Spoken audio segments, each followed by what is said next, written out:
What's up, everybody? Appreciate you for tuning in to the On the Ball podcast. Hopefully, you're having a good day. Hopefully, you are enjoying playoffs, whatever you get, whatever you're watching. Hopefully, you're enjoying it. We have another fun show ahead for you. Uh, so, obviously, as you're coming in, make sure you drop that comment saying what's up, got questions, whatever. Love the energy from you all. But yeah, I'm here with not guarding the two, guarding the three. Brett, how are you doing tonight? I am doing great. I am excited to talk sports. I just got done bowling maybe the worst game that you'll ever see in your lifetime, but that was fun. So I'm in a great mood. Let's get it. Okay. Yeah, so look, not gonna really waste too much time. Let's go ahead and get into the first topic. And we're gonna talk about the NFL.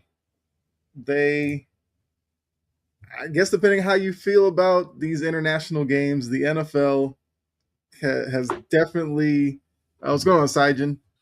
Let everybody know that they are going full bore with these, that they voted on some new guidelines and rules for the international games going forward. So now there's going to be 10 regular season games, 2027 and beyond. I believe this upcoming season, isn't there like 10? But they're going to expand it, and they're even thinking about expanding it even further. Uh, like teams can't protect like their most attractive home games anymore. People think that with this, we might see like division rivalry type games more often internationally. And we know that the NFL is looking to grow its game because probably of the major sports, they're the one that is kind of viewed as like locally to the US. So that's why a lot of this is needed by them, I guess. But I guess what are your thoughts on the NFL and their international policy and expanding the amount of games that they're going to play every year? You know what? I love it as long as, the fields and everything are well maintained and up to standard so players aren't just slipping and sliding all over the place. I don't mind it. I think the fans of the NFL internationally have just as much of a right to go to an NFL game as we do. So if we can send a handful of, international games, like let's say you said like 10, Mm-hmm. I think that's perfectly fine. Like I said, as long as the fields are, ready, and they're in, good enough condition, it's not a slip and slide out there, ball up top.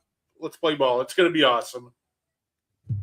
I mean, I feel the same way. Like I understand why they're doing it, and I agree with you. As long as the conditions are met, then there shouldn't be that big of an issue.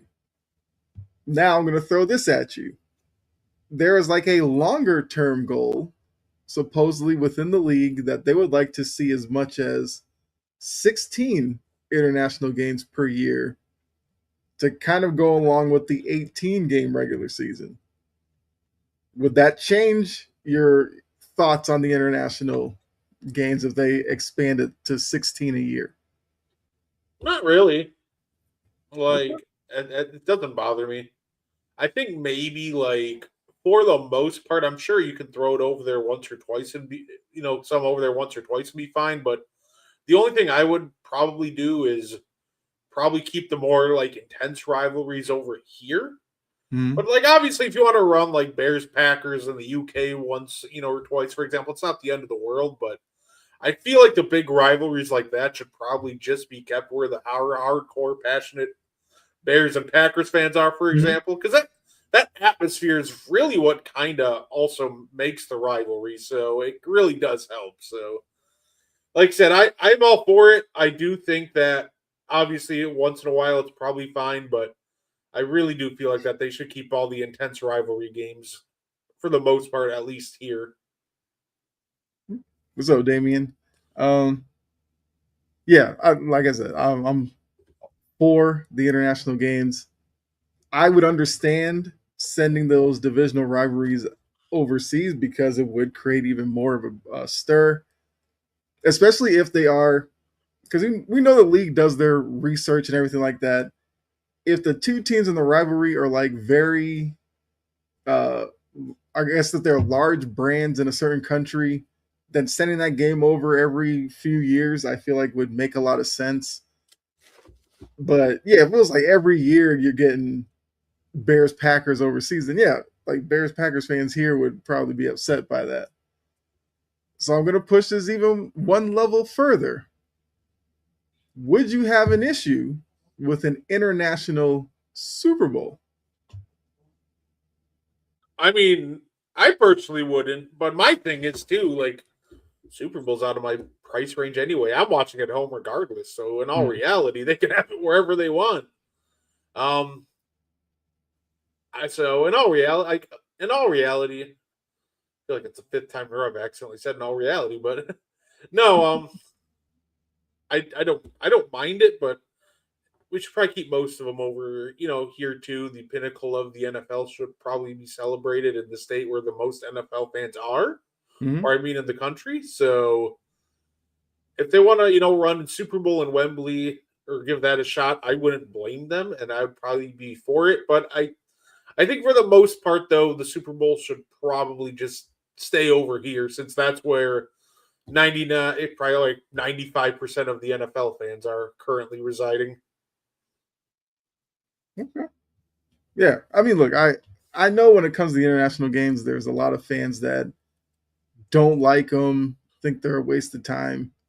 But like I said, if you look at a sport like soccer, very easy to have an international footprint because it's an international game. The NBA, because of the dream team and all that, has a wide international footprint. So it's very easy for them to do anything internationally.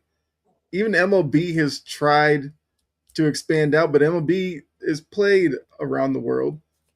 Like I said, football is the one that if you don't live in the country, you might kind of casually watch it, but you usually have another sport in your country that kind of dominates the airwaves. See, so I get it. I know Damien put it depends on where they go. So yeah, when they go to England, I don't have any issues with that. The Germany games seem like they have their stuff together. Obviously, everyone's going to point to Brazil where they had the slipping and sliding and kind of condemn all the other ones. If they go back to Brazil, I would like to think that Brazil figured it out and we're better equipped for it. Like it seems like they're basically going to the larger international cities like Madrid and Paris and stuff like that.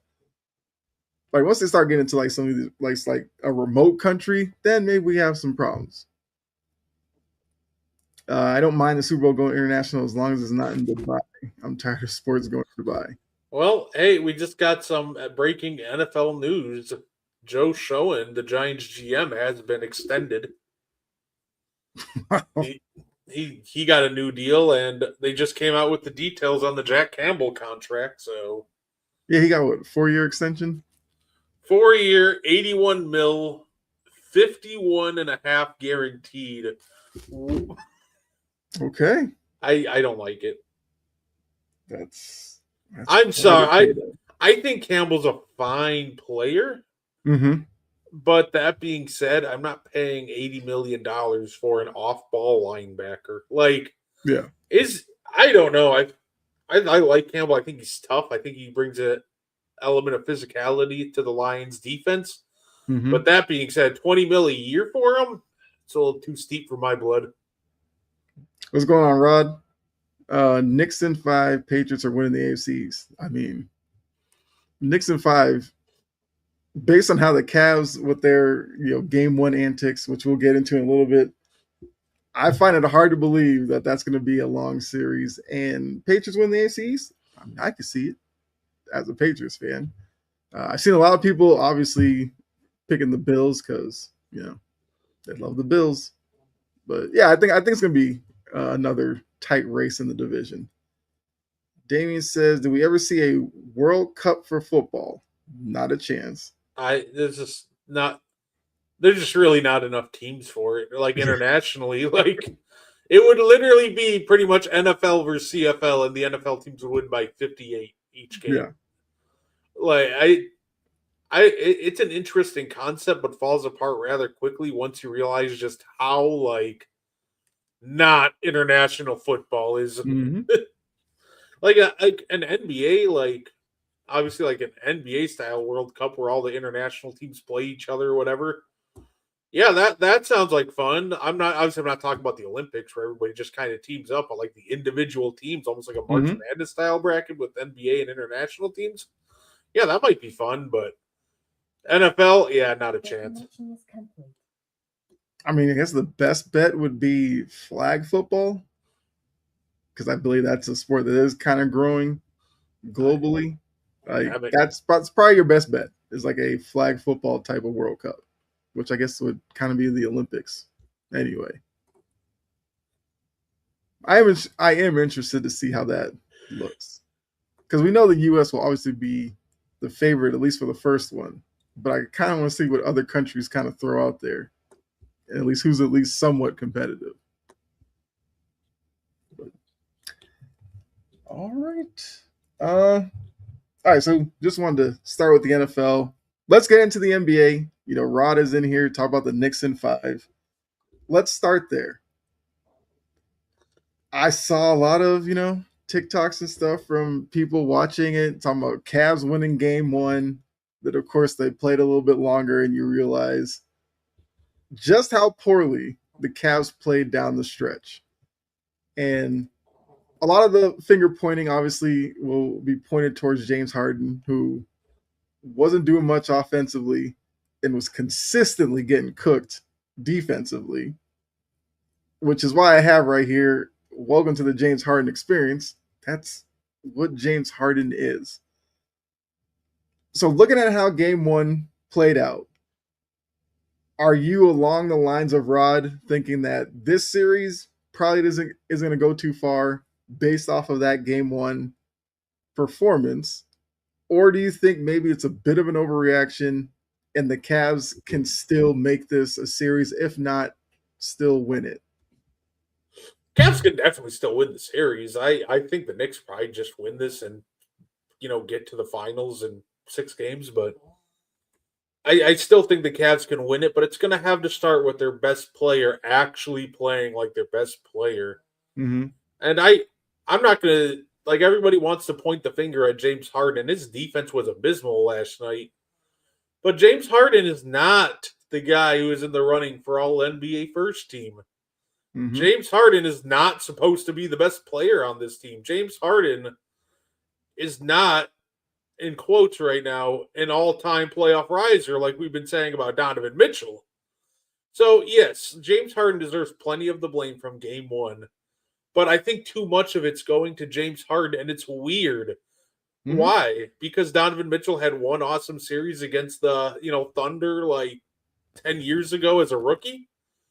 Like, Donovan Mitchell deserves a ton of blame for everything that's going on. He deserves the majority of it, but he happened to hit the lottery. He got on a team with James Harden. So James Harden is going to get a lion's share of the blame. Yep. But, like, Mitchell just has to be better. It's that simple. They want to win. Yes, Harden has to be better. But more importantly, Donovan Mitchell's got to be better. 49 assists to 37 turnovers in this playoffs run. It isn't good enough. You're like 12 turnovers away from a 1-to-1 turnover, assist to turnover ratio. You do not want to be even. So I need like Donovan Mitchell to stop dribbling into traffic and then just throwing errant passes. So I think there's some fair criticism about James Harden, but if we're talking about the Cavs winning this series, conversation has to start and it has to end with Donovan Mitchell. I think it's really that simple. Your best player has to be ready to play. You got a glimpse of what the Knicks are doing in game one, but at the same time, you can take solace in the fact that you did have a 20-point lead. You did blow it, but guess what? You know you can get them. So tonight, we'll see how they respond in game two. Yeah. And Rod brought up Evan Mobley. I brought up his name before this playoffs even got started. Mobley would dictate just how far Cleveland will go in the. What's up, Gene? What's up, Kerm? So, like, Mobley is obviously a big part of it. Mitchell does deserve some blame as well. Look, I think with Harden is the easiest guy to look at because of his playoff history. And if he isn't really producing for you at a high level offensively, he is probably the most unplayable guy because you can't sit there and be like, well, his offense isn't really clicking, but at least he'll get me a stop because he's not going to do that. And I do agree. There have been some games in this playoffs where James Harden has had to bail out Cleveland, mainly in the first round series. That's not what he was brought there for. But he's also not brought there to do nothing offensively and then just get absolutely destroyed defensively. And I know Damian brought up like not calling timeouts and stuff. I I'm one of those where I'm watching where it's like, sure, the coach can call a timeout. What's that really going to do? Like the execution offensively wasn't there. Which, to go to your point, that's at least where Donovan Mitchell has to become like Spider. Like he has to be their dominant force offensively. And if he isn't, I don't see how Cleveland wins probably a game in this series. Like he is their best bet to make the series, I guess, longer than a gentleman's sweep or something like that. Because the same way the Knicks were hunting James Harden, wouldn't you think the Cavs should have a way of hunting Brunson when they have the ball and the Knicks are on defense? Like, why wasn't that happening? Oh, and by the way, Gene, I do think that a majority of the blame has to go to Harden for games one. I'm not saying he's not blameless in this whole thing.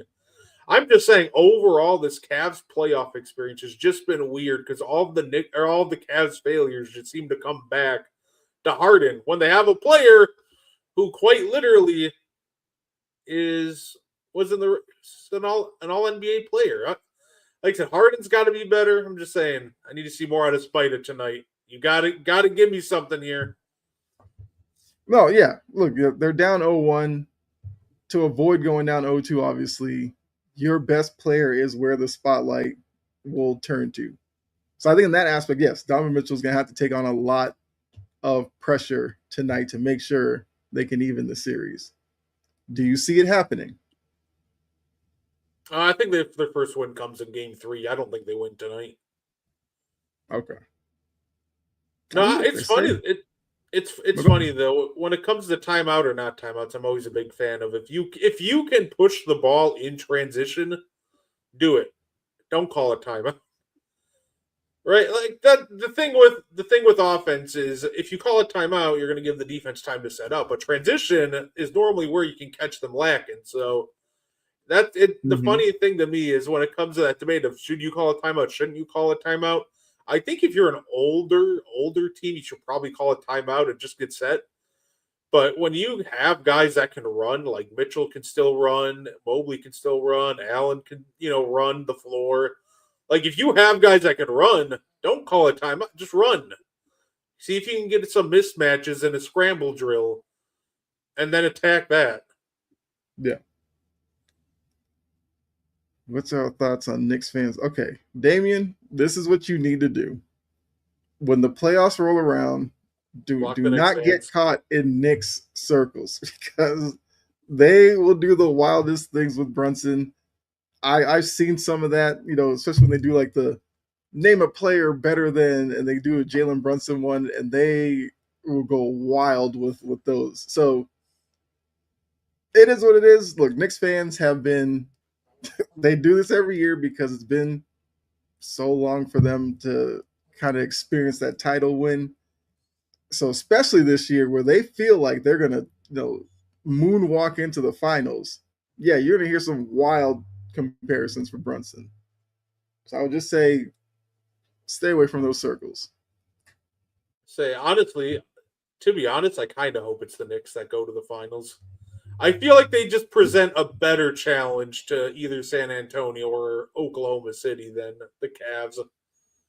I think my main Yeah. concern with the Cavs going to the finals is if you run into the Spurs or OKC, you have Chet or Wemby that Jared Allen or Mobley are in the game, which one of them are always in the game, you can just kind of have one of them parked in the paint the entire game, unless if Mm-hmm. Mobley goes on an absolute heater. But unless he's taking like 8, 9 threes a game, like they're not Right. going to really care if Evan Mobley hits a 3 or 2. Right. And plus, we just be deeper into the playoffs, which means we could get even worse versions of Harden. Yeah, I don't want to see that either. I think at this point, a lot of people are hoping for a 99 rematch, Spurs and Knicks. Yeah, I think that's the best matchup possible at this point.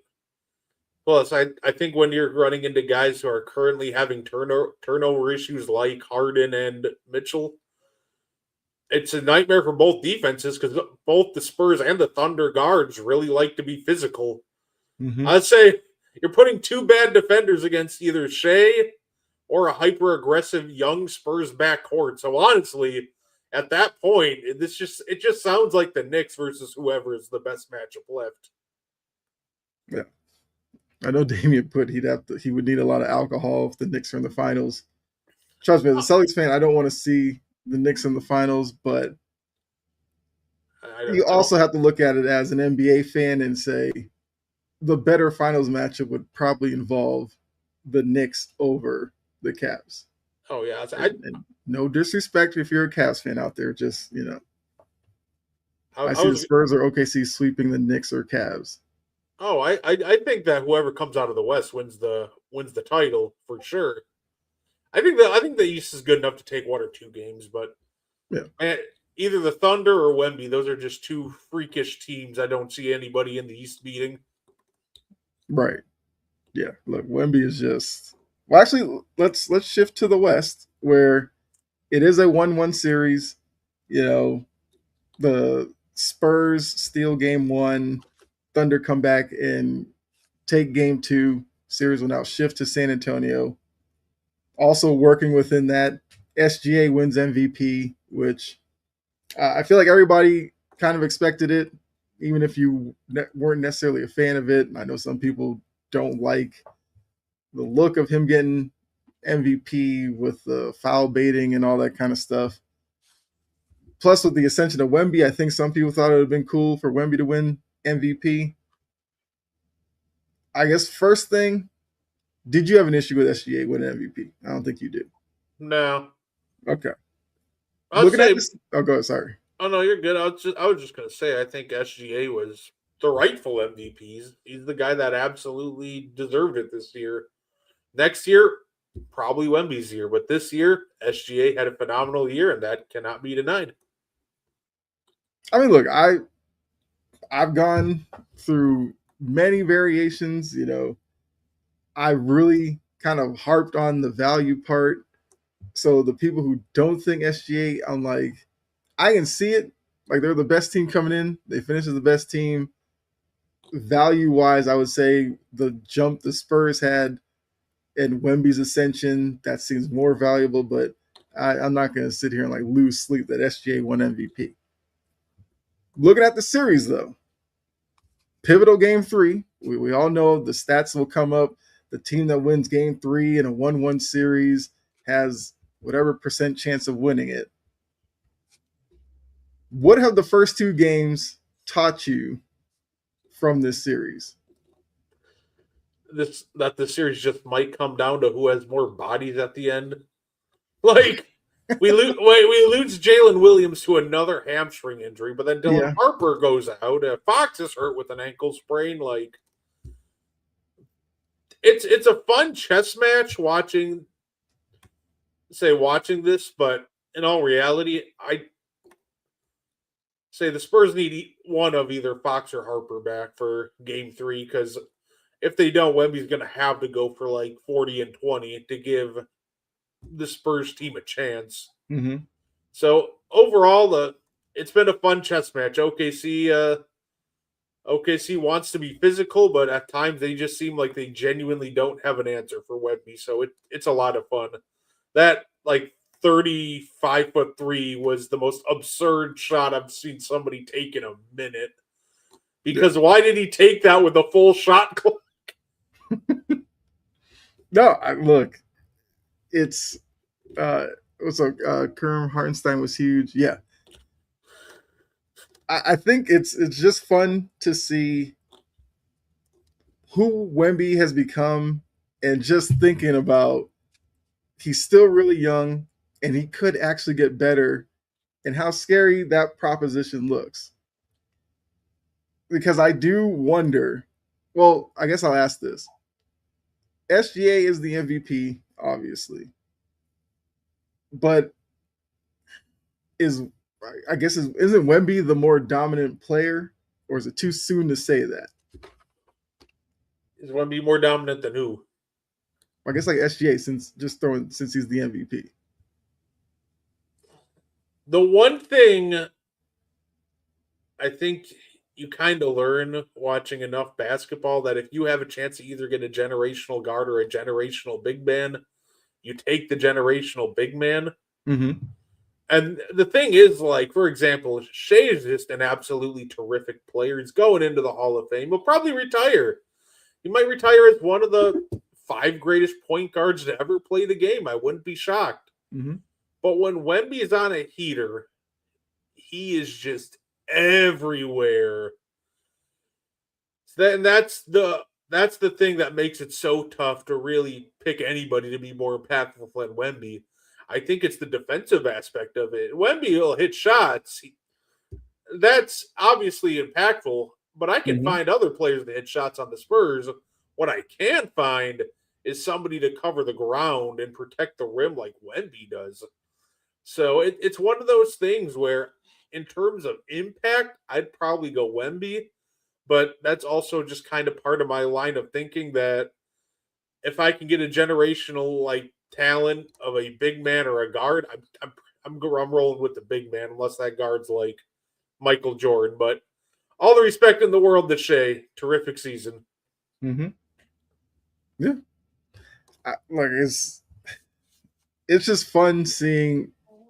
I guess these are the two teams that you feel like will probably have the longest staying power in the West, and just think about how many fun battles we potentially could get between both teams for years to come. I think it's great for the league, especially when I think the fear out there was like the Thunder were just going to roll through the league for like the next 4 or 5 years, which I still think wouldn't have been the worst thing, because the Thunder are showing some of these franchises like how it's possible to build a team, through the draft.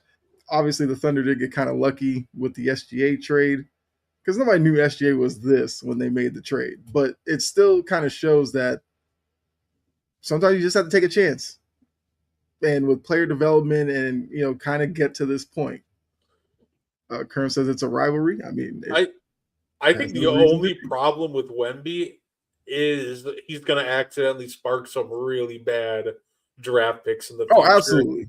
100% because people are going to be like, I'm going to get the next Wemby. Like, no, you just drafted the next Bull. You just drafted the next Thon Yeah. Maker.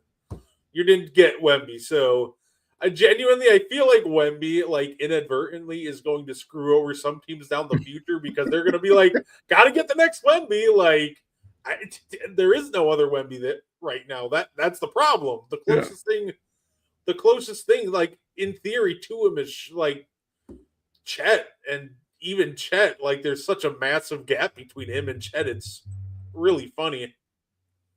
Mm-hmm. I did not see Kerm. Nobody did, so don't even feel bad about that. That's why I But yeah, tell people. every draft we're gonna get the expert who'll be like, now don't hate me for saying this, but I see some Wemby like callers used to be like, come on, don't do that to this kid. Like, please, just don't do that.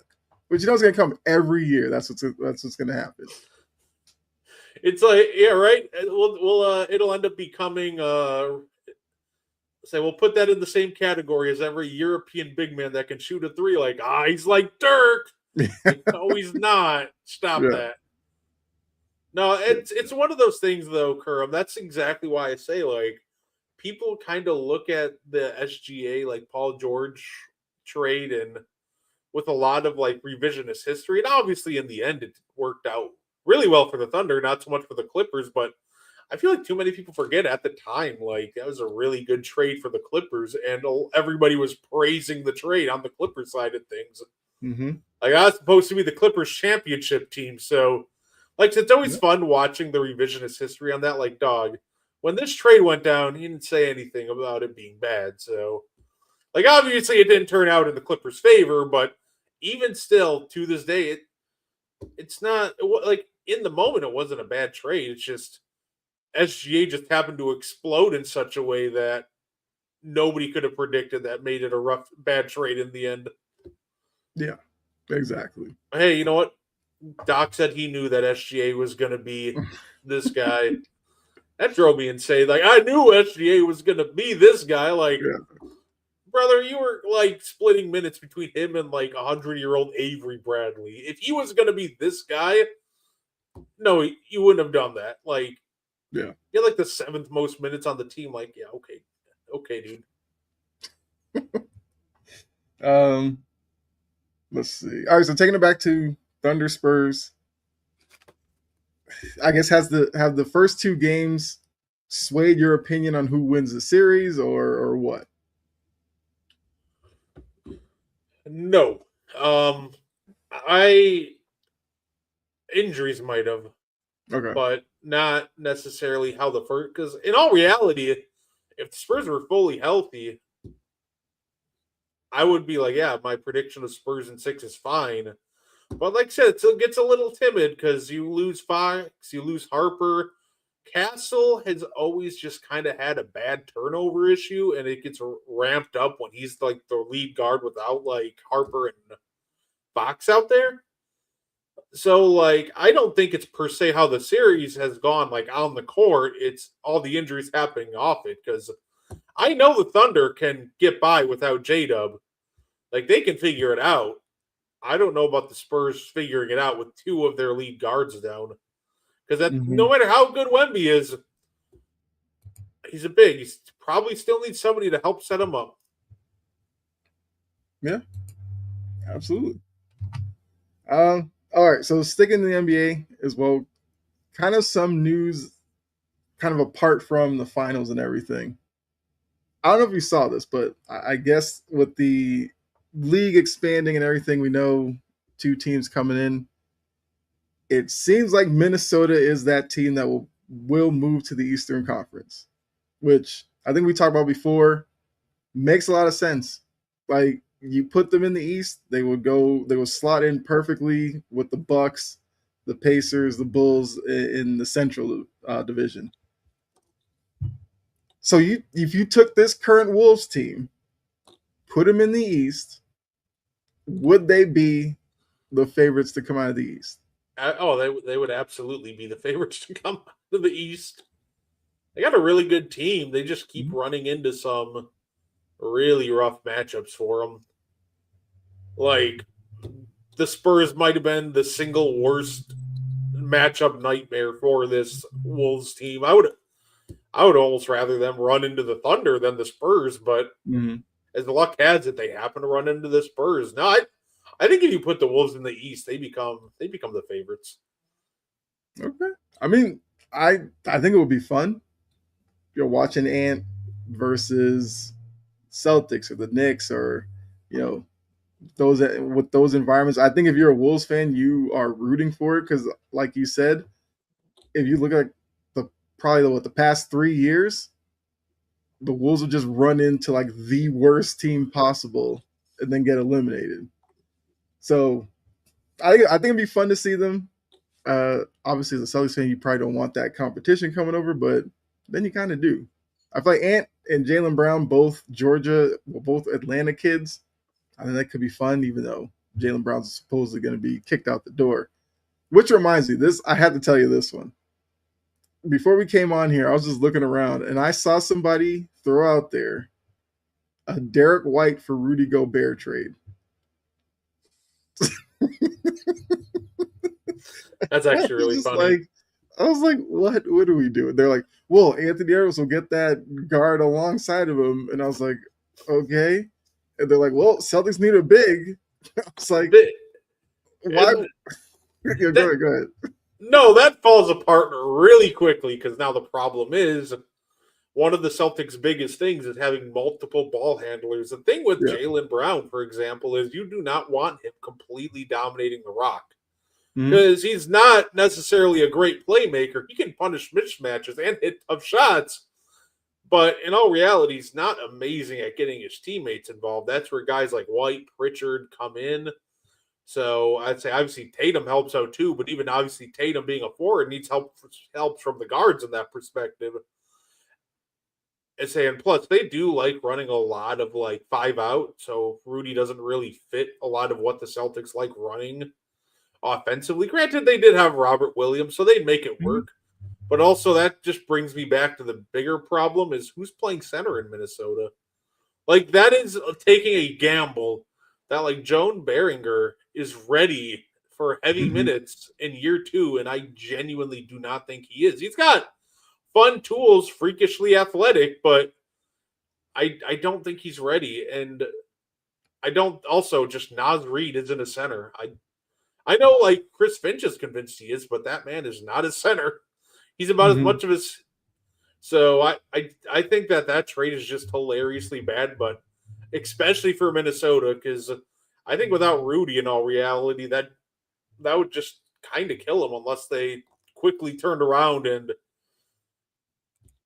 signed like a I don't know a Jackson Hayes out of free agency, but even then going from like Rudy to someone like Hayes or on the free agent market would be a drastic drop off. So Yeah. overall, that's a just a really rough trade proposals for both the Celtics and the Wolves. Don't expect them to pursue that one. I feel like it was a Rudy burner account because Rudy's like all this offseason work. I'm shooting threes and stuff. I go to Boston. They kind of have to let me shoot them now. Like, look, Oh, I thought it was interesting only because I do think there will be some intrigue into Derek White, who is a guy I think could be moved, but it'd have to be for the right deal. And I don't know if a Rudy Gobert or Derek White 1-for-1 swap is necessarily that deal that Brad Stevens goes, yeah, got to do that one. I think the funny part is I think it would work for the Celtics pretty well I do too. actually. I I still see why just Minnesota would do it. I just wouldn't work for the Wolves at all. No, the idea of just Brad having Rudy popped up in the corner, just launching threes, is a hilarious thought. Either it'll be the greatest thing ever, or like Boston fans are driving Rudy's car into the harbor. Like, there's no in Oh, between yeah. of how that would go. Mm-hmm. And I can already see it. Barkley and those guys will just be like shooting too many threes, and now you're throwing Gobert out there. Back in my day, Which it, that I still hate that that's like such a umbrella argument for every team that loses. They shoot too many threes. We have seen some of these teams that don't shoot a lot of threes run into some terrible twos. And I mean, you just brought up with Mitchell with the Cavs. Like, how many times we need to see him dribble into like a triple team to get up in the air and throw an errant pass? So is that better to watch than guys just chucking up threes, as they like to put it? Like, we need to kind of evolve that argument when breaking down NBA games. hey, they need it's NBA Twitter fans that make that argument. They want every possession is a tween cross hezzy into a 15-foot mid range. Right. Chuck So Berry. I don't think necessarily shooting too many threes is a problem. Actually, I think the argument, if you want to make an argument against 3 point shooting, shouldn't be the quality or like the quantity of them. Shouldn't be the quality of them. Yeah. Like the Celtics shoot a million threes, but it's whatever because normally they generate really high quality threes, and it's one of those where you go back and watch the game and you're like, oh well, they missed, but they were open, so it's whatever. It's and some of these teams that people say like, they shoot too many threes. I don't think they shoot too many threes. I just think they generate really poor looks from three, Mm-hmm. or only generate really good looks for their poor 3 point shooters from three, and that's the problem. Like it isn't a 3 point problem. It's really more of a personnel and strategy problem. Like, you Yeah. got to just work on generating better looks for your better shooters. I know it's a challenge. Those guys on defense get paid too, but at the end of the day, I really do agree with you in the sense that the 3 point problem is overblown. It's all about the quality of the shot. The quantity is pretty irrelevant. Right.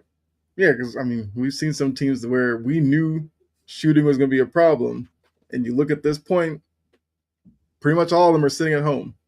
What was Orlando's biggest issue? Knockdown shooting. They're sitting at home. Detroit ultimately fell because they couldn't find consistent perimeter shooting. And I I wanted Detroit to make the finals so bad. I did too. I like they are a team that's easy to root for, but when they lose, like their issues are just glaring at what the problem is. I wanted it though for the most sadistic reason possible, Mo. And Kyle, I wanted to take maybe the worst 3 point shooting team left in the playoffs and see how many blocks a game Wemby's racking up if we put him against the Pistons. Like, Right. genuinely, I knew they wouldn't win. I wasn't high on the Pistons going into the playoffs per se because of their lack of quality 3 pointers they generate. But I just thought it'd be the funniest thing ever to watch Cade trying to run into, trying to meet Wemby at the rim like 12 times a game. Like, Wemby might average a quadruple double if he faced this iteration of the Pistons. Right. And then like the Pistons answer would be let's throw Isaiah Stewart out there, sit him in the corner, and hope he makes enough threes that Wemby actually cares that he's on the floor, which would never happen. No, I one of the most overrated things half the time is floor spacing from a big man. Mm-hmm. Like, okay, it's a weird thing to say, right? You're like, oh, if your big's out there, he can space the floor, pull the center away. The problem is, unless your big's actually a good shooter, they're not going to care. Right. Like, I'm sorry, Evan Mobley shooting 37% on 1 3 a game or two. Wemby's not going to leave the paint for that. He doesn't care. If you want to shoot your 2 3s, shoot your 2 3s. Make one Mm-hmm. of them. Like, it doesn't matter. Like, I Yeah. know I saw some people talking about, like, oh, you see, come on, Malak, like the center that the Suns drafted last year, like he's showing indicators he can become a solid 3 point shooter. I'm like, I don't want Malak shooting threes. I don't think that helps him at all. Like with him, just Mm-hmm. get him near their basket, and let him grab some offensive boards and set some hard screens. Like Ihart doesn't shoot threes, and he Yeah. impacts the game mightily. Like at the end of the day, I do think that 3 point shooting from the center position does get overrated at times because unless you're like Carl Anthony Towns level shooting, 90% of the time teams are just going to be like, oh, Brooke Lopez, you want that 27-footer from the wing? You got it. Go for it. Right. Well, Jory also said, it's not flopping, which I do want to see what the league does for flopping in the offseason because we know it's something that they're going to talk about. I feel like it'll probably be nothing more than they'll just say like the officials, the point of emphasis for next season is flopping, which fans will be like, yeah, what does that mean exactly? And we'll I, just have to kind of figure out what it is. I think there's a big challenge for flopping, though. So when it comes to flopping, we've seen guys like Embiid, for example, say sometimes they're not flopping. They're like kind of falling a certain way to protect themselves. Mm-hmm. So my question will end up being in situations like that where some of these bigger and taller guys, because I think Wemby's kind of said similar things, where he'll fall and he'll look really awkward, but he'll fall in a certain way to kind of protect himself to stay healthy. I guess it'll be a challenge to differentiate what's flopping and what's, just kind of angling yourself falling so you can just protect yourself. Jory says unnatural body movement. I mean, Oh, yeah, some of these yeah. flops are egregious. Yeah. I think was it J Dub yesterday when he like bumped Harrison Barnes and just flopped to the ground. Meanwhile, Harrison Barnes hasn't moved the entire play. Like, what are you doing? Get up, man. Yeah. Play ball. Like it's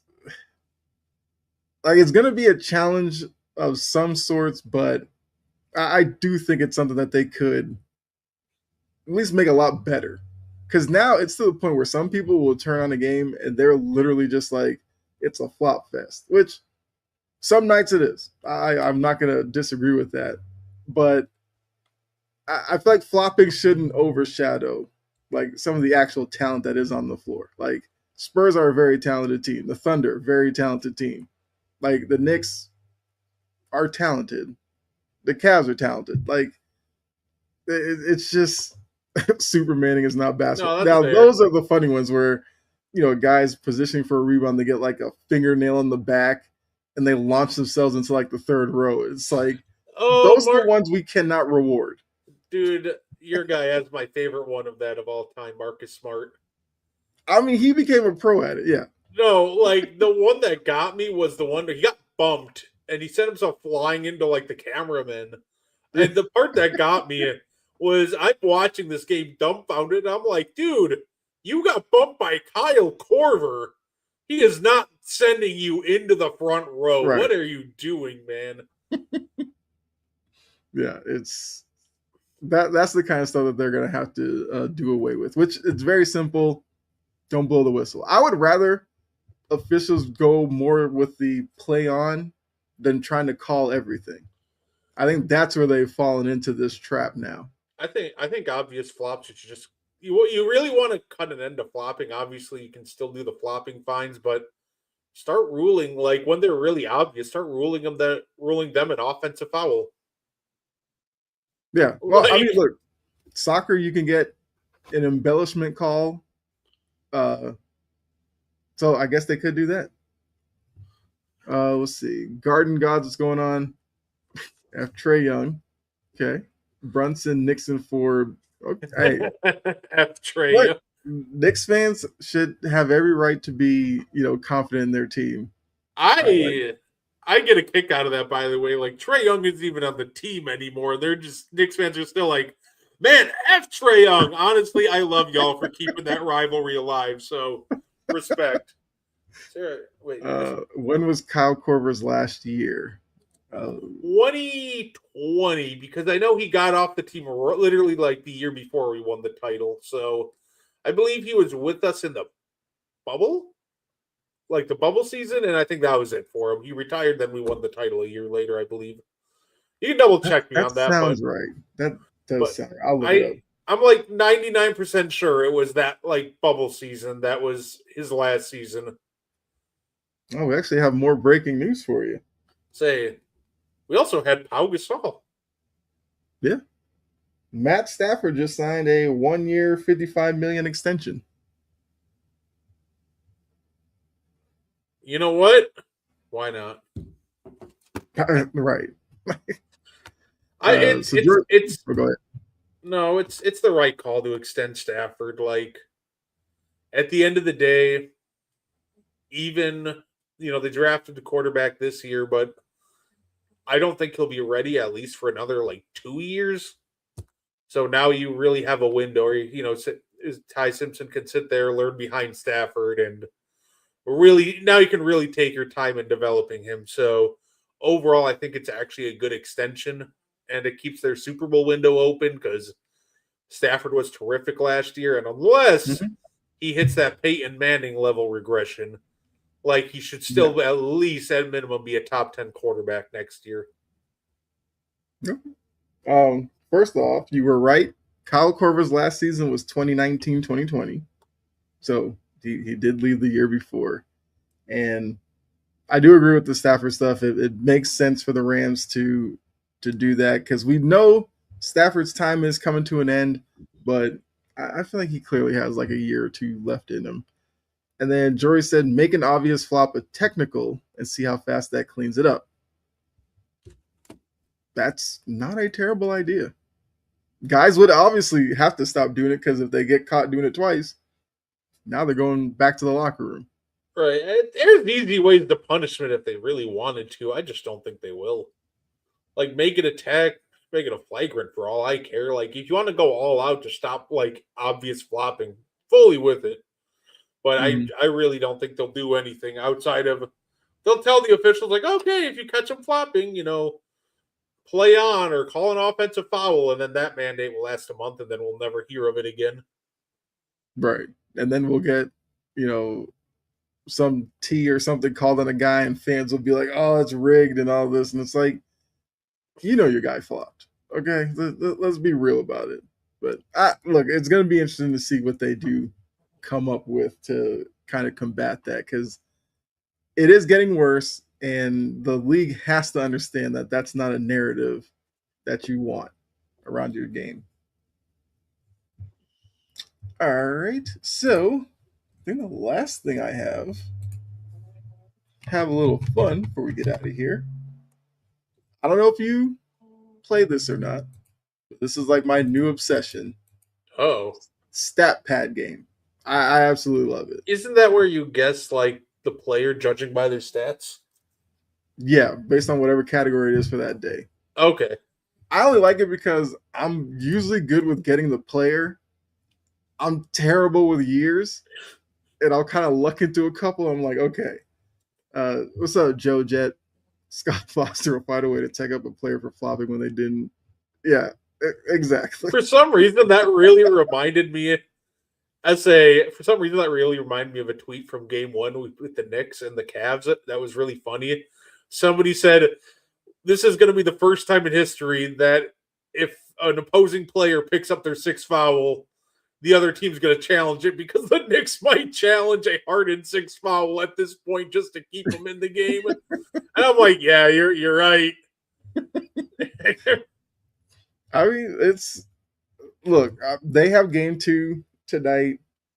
I feel like everybody's gonna be watching James Harden because if he Yeah, has another bad game, like it's probably gonna be a wrap, and he will be the fall guy for a lot of it. And James Harden does this all the time, though. I'm not even worried I about know, it. but for some reason, remember when they made the trade, they made it seem like Harden was going to be a guy to take the Cavs over the top, and it's like he's never been that. Why would he be that now? I It, didn't it understand it's that. see, but like, have we not like learned this? Like James Harden normally starts slow, then ramps it up. Like in the middle of the series, like he'll get Mm-hmm. hot after like game 3 through 5. He'll absolutely cook, and then he'll kind of fall off on game 6 and 7. Like he normally does have a bad game 1. He'll do fine for the next 4, including going supernova in at least 1 or 2 of them, and Mm-hmm. then game 6 or 7, it just falls apart again. But I don't understand why this shocks people at this point. This is like vintage James Harden. Yeah, I mean, look, if you're a Cavs fan, you probably want maybe a below average Harden game that you squeak out because that will probably set up some legendary Harden game in Game 3, and then you'll get your hopes up, and he'll completely disappear for games 4 and 5, and then by game 6, you'll want his bags packed and just send him off somewhere else. Like that's what Harden is all about. I'll say yeah, but they're gonna extend him. They have to. They really do not have they don't have a replacement for him. Like if they No, lose Harden, their replacement is LeBron. That's been all the talk already. there we go. Let LeBron, Mobley, Allen lineups would be Ah, something. greatness. It's Hey gonna be Mobley, want to shoot from the logo now, Mobley? LeBron, get in the corner. You're spotting up. Sorry, you're PJ Tucker now. Good luck. Right. Giannis or Mobley. There you go, Brett. You know that's coming. You know what's funny? I'm probably a little higher in Mobley than most. There's very few players that I wouldn't mind getting back for Giannis, but Mm-hmm. I would not mind a swap based around Giannis and Mobley if we got Mobley. Like we'd get picks in there too. So I think people forget about Mobley, right? I don't think he's going to be the best player on a championship team, Mm-hmm. or maybe it's just Cleveland. I don't think he's that guy, but we're still talking about like a 24-year-old, like almost double machine who's Yeah. a perennial all-star and literally is a DPOI level defender. Like I would absolutely love to get my hands on an Evan Mobley if we do have to move on from Giannis, which obviously I just hope the end result is we keep Giannis, but Mm-hmm. I mean, I like Mobley as well. I just think the role that he's kind of forced to play with Cleveland isn't the best for him. no, it's interesting. Mm-hmm. It's interesting because they're not going to want to move away from Jared Allen, which Yeah. obviously Mobley at the 5 does sound like a lot of fun, but that's not going to happen for a minute. Let's say Yeah. I think Donovan Mitchell really likes playing with Jared Allen, and it makes sense. Mm-hmm. All right, let me pull this up. Here we go. Do we get to pick the sport? Or, oh, what is this? So you can pick the sport. They do have NBA, NFL, or MLB. I was assuming you might want to try NBA. So the way this one works is the category's points. They'll give you your parameters for the team, or you're just picking a guy in the league 2025, 2026. And for the Warriors, they couldn't have been drafted in the first round. Cavs, same thing. The Am NBA I one under 20 per game in their career. am I like actively trying to get the lowest number or the most bizarre? No, this Like, one you're trying to get the highest point total for each of these. oh, So okay. you want, I guess, like the guy 2023, 2024 who scored the most points from one of these teams. Trying to think. Okay, we're talking about Trey. So first thought goes to Trey Young That's where my mind would go. Yeah. because Paulo, no, Lamelo, no. Whatever was going on with Miami, no. No. Yeah. And then Washington. Wiz, no, because they had just traded Beal, so I'd probably go Trey. Because Okay. I know Beal was dropping 30 for him, but Beal was in Phoenix by that time. Trey Young, 2023, 2024, 95th percentile.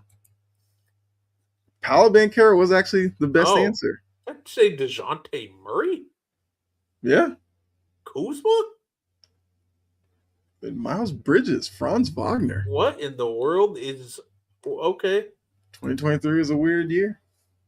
All right, so 2000 to 2026 Warriors player that wasn't drafted in the first round. I know Joe Jet has thrown out their pool.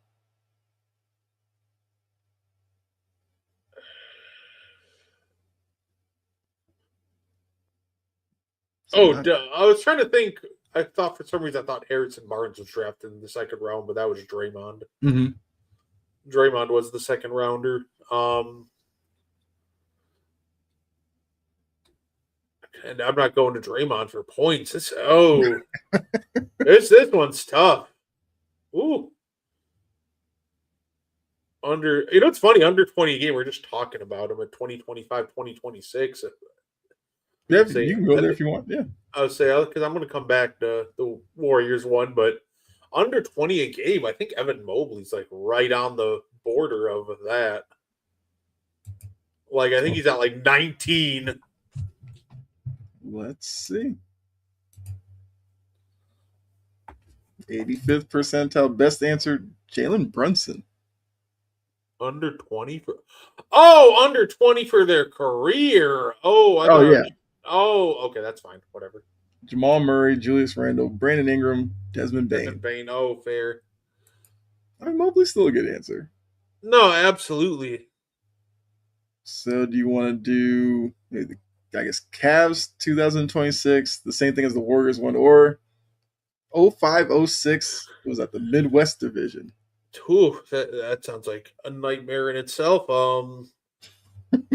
Obviously, KG's in the Midwest at this time. I don't Mm-hmm. think anything was really going on in Portland. OKC, or say at this time would have been Seattle. I think that's the Ray Allen still there. Mm-hmm. I feel like I just don't overthink this one. And but I think Darren Williams is in Utah at this time. Yeah. Oh, that's tough. I might. You know what? I'm gonna pull out a Hail Mary. I'm gonna go Darren Williams. Okay. Oh, Tom Gugliotta. That's a fun one.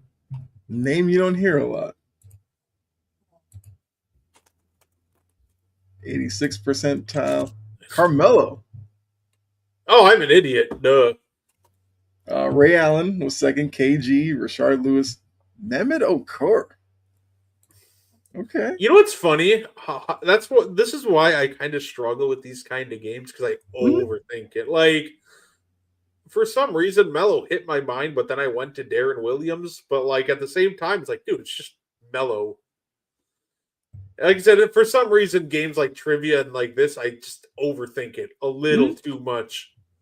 No, I get it. Like I said, I can usually come up with a name, but the year, especially when you get the one where you're a year off, those are the ones that absolutely kill me on this. What's up, 3D? Craig Elo MVP. All right, you're left with the two, the Warriors and the Cavs, 2000 to 2026. Not picking a first rounder. Mm. This one is tough. I think the answer is probably. Well, I mentioned it earlier. It's probably just no. Wait. Because I think I was about to say Poole, Okay. but it says not a first rounder. I might be wrong, but I think Poole was a first rounder.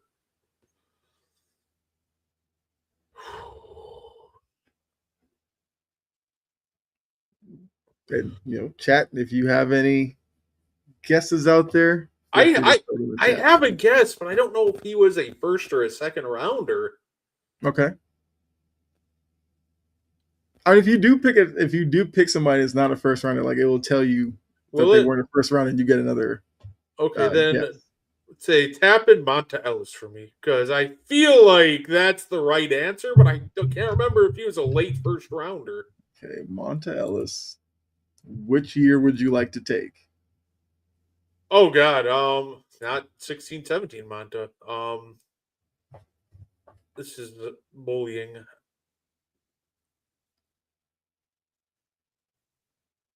I'd imagine sometime in the mid 2000s. I'm trying to do this without looking it Hmm? up. That's the hard part. Let's see. I'm gonna go with 0809 Monta Ellis. Man, that was awful. Who was it? 10-11 Monta 10, Ellis. 11. I had the right idea, but I literally picked the You literally picked the worst one year. year around it because 07, 08, and 09, 10 were your top three answers. Honestly, I that is more incredible than picking the right year. Is just picking somehow The the worst of the one 4 years. year that it was a wrong answer. Truly terrific. Also, Joe Jet did throw Arenas out there. Gilbert Arenas was number 4. And then Steven Oh yeah, Jackson. yeah. No, I was just trying to think of like when a point second round high volume scores and it hit me. I'm like, Yeah. Like that's kind of why I do like this game because you'll get instances like that where you literally had a 4 year window and you managed to pick the one bad year. All right, Cavs, I'm same gonna thing. have to do it again because Okay. this time I'm pretty sure that there's a right answer to this too, but I don't know which year to go with because I second rounder. I think the best second rounder that you can pick from Cleveland. Correct me if I'm wrong, but I think Carlos Boozer was a second rounder Oh, okay. from Cleveland because obviously they had him, and then they Mm-hmm. declined his extension to sign him to an even longer extension to be LeBron's running mate, and then he proceeded to just sign with Utah, and Cleveland didn't match it. Okay. So, which year you want to take? This is going to be the most incredible thing. I'm gonna do it again. Watch this. Here, show me which years are available. Maybe I can So we got 02 to 03 up to until 14. 14-15, which is Booz's last year. I'll go 07-08 Carlos Boozer. He was in Utah in 07-08. Oh, I need the Cavs version, so Yes. I would have to literally just go. He said I'd have to go 03-04 Carlos Boozer. 98th percentile is pretty good. Mo Williams was the guy I was thinking about. He was the number one. And then Jordan Oh yeah, Clarkson. Mo was a second rounder. I forgot about that. Okay, But Boozer was a great guess. I was gonna say Boozer hit. I still think the Monta thing is so funny. Like, how in the world did I pick the one year that was the wrong answer? I mean, look, even with that, you beat 15% of the other players today. Don't worry, I'll tap in on this game and I'll study up for next week. Yeah, Hey, what? Hey, just for fun, why don't we do an NFL version real quick if they have it? let's do it. Rushing touchdowns. So we have AFC West 1980 to 2025, but it has to be a quarterback. For rushing touchdowns? Yes. Or just touchdowns? Oh yeah, Rushing rushing. touchdowns. Okay. Oh god. Oh wow. They're like, here's the one division that had just a ton of like unathletic quarterbacks. Here you go. Oh, you got Tim Tebow. His brother said Tim Tebow. Joe Jet says Elway. Elway would give you a couple of rushing touchdowns. Oh, I'm trying to think if there's any niche quarterbacks I can think of, but it's tough. Yeah, This genuinely might just. You know what's funny? The right answer to this just might end up being like Philip Rivers. Just because that was during a time frame where if they got to the 1 yard line, a lot of teams love that QB sneak. And with the Chargers, it was either the QB sneak or granted they really like the fullback dive with Lorenzo Neal, but no, so I guess the thing would be, is Philip Rivers a better choice here, or this Chargers one for under 5,000 yards in his career? I feel like I can. Oh, you know what? I feel like we should say Philip for that one because Okay, he definitely never got to 5. Philip Rivers. Guess which year? We'll go 08, 09. That's the year that comes to mind because I think that was the year where they had the number 1 offense, number 1 defense, and missed the playoffs. So if you want 08 and 09, I guess I'd pick 09 or Yeah, that 08. worked. Let's say either one works. What? Oh, that one wasn't a quarterback one. So I messed you up on that one. Okay, yeah, I got you. No, Yeah, I'll take the blame on that one. that's Um, fine. It happens. so the AFC West one is a quarterback. You have NFC East quarterback. That one's probably honestly that one's just Jalen Hurts. Okay. Right? Like, which year? Was it 2023 where they won the Super Bowl and went berserk with the tush push? No, that was 2024. No, let's say we can go 2023. That's fine. It's 2000 to 2020. I need to read these a lot better. Yeah, 2000 to 2020. Yeah, because they probably figured everybody was going to pick Jalen Hurts. Hey, that would have been the right answer. So 2000 to 2020, you've got McNabb. I don't know if McNabb was Vic.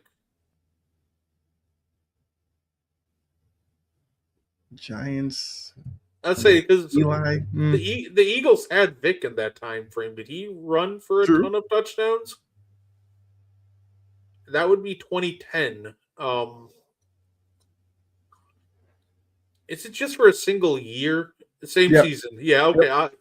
I'll take my chances with like 2010 Vic. Why not? I think I just get to call him Michael Vick. Yeah. So 2010. Yeah, I think like 2010 in that time frame, he was best answer available. Oh yeah, finally got one to go. RG3, Donovan McNabb was up there. Dak Prescott in. Here Donovan we go. Okay. So got 2025 NFC West. There's no position lock, so you just need rushing touchdowns.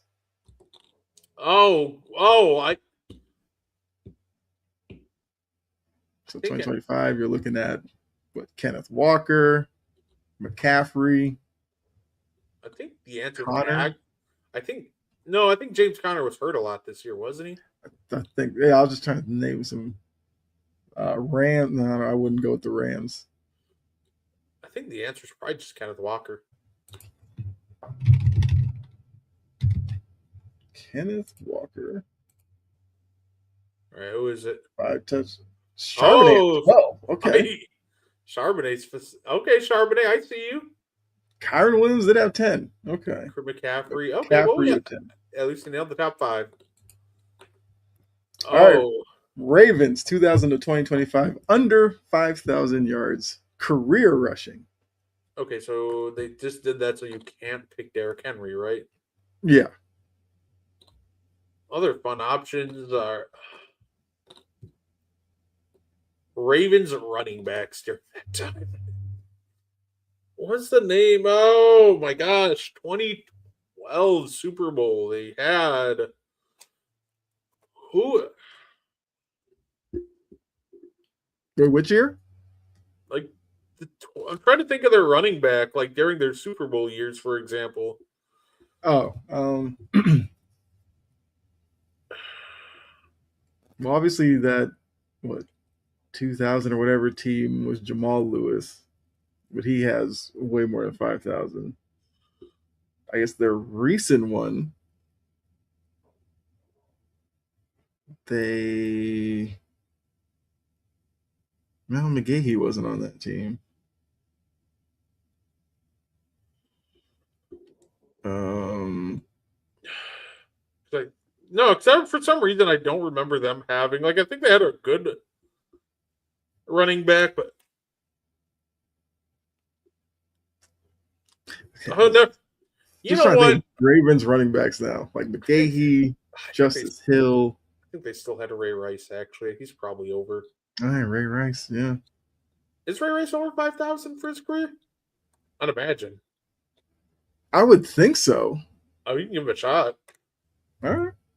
just for the love of the game because he's either over it or the best answer here. And Right. because he didn't play that long because of the Yeah, he what only played 6 years. 2012 maybe would be his best year. 2011.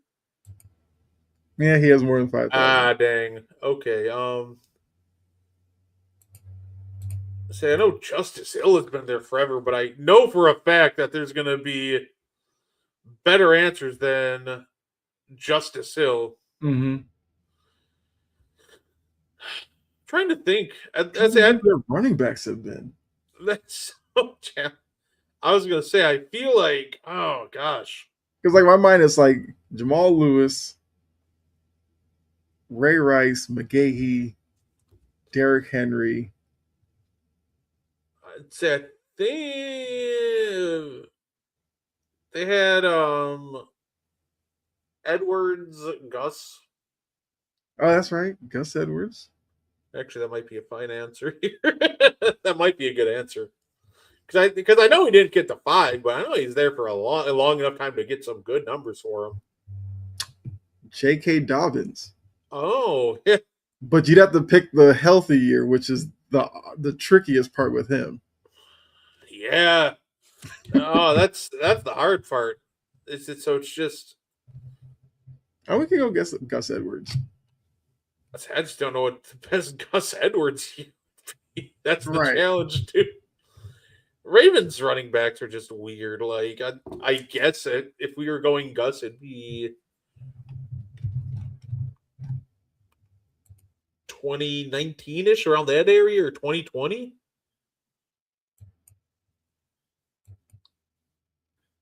Okay. Okay, let's 70th see. Because percentile. He only had 2 touchdowns. Gus It Edwards. was Oh, 2023 Gus 2023. Edwards. Had the right name, but Okay, so Dobbins was the 2020 guy.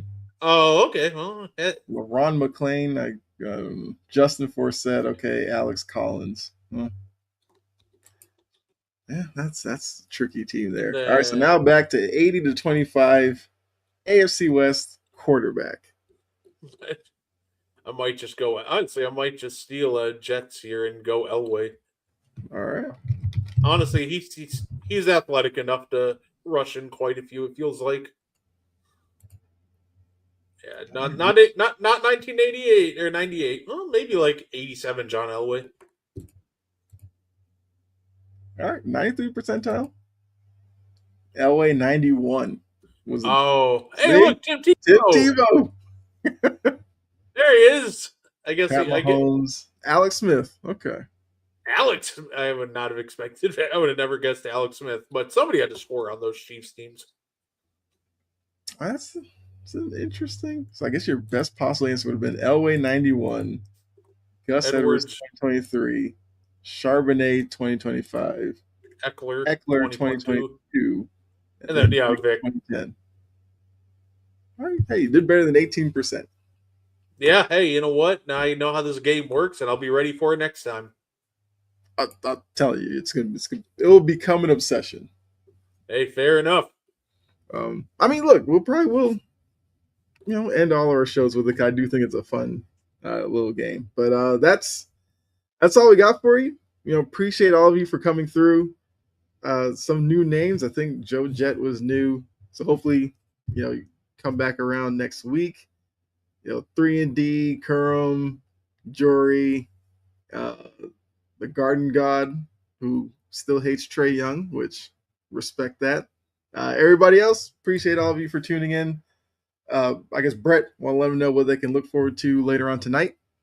Hey, I'm excited. And one, we're going to be talking about some different lists that I found online. Sportster made a all time all NBA team list that I'm going to take a peek at with Mo. We're going to talk some playoffs, some WNBA. It's going to be a great time.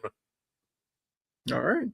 I'm back on here tomorrow with Jory and Key, Passion and Precision. We will talk some WNBA as well, get into NBA and some NFL. Plus, we have Final Burn at the end of the show, which, if you don't know, we kind of call to the stand some people that have gotten on our nerves this past week.